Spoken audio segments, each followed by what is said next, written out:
حضرت ابن عمر رضی اللہ تعالی عنہ روایت کرتے ہیں کہ رسول اللہ صلی اللہ علیہ وآلہ وسلم نے فرمایا، مجھے اللہ کی طرف سے حکم دیا گیا ہے کہ لوگوں سے جنگ کرو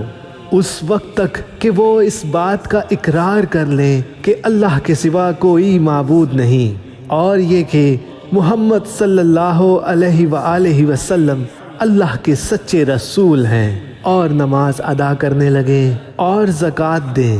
جس وقت وہ یہ اعمال ادا کرنے لگیں گے تو مجھ سے اپنے جان و مال کو محفوظ کر لیں گے سوائے اسلام کے حق کے۔ رہا ان کے دل کا حال تو اس کا حساب اللہ کے ذمہ ہے۔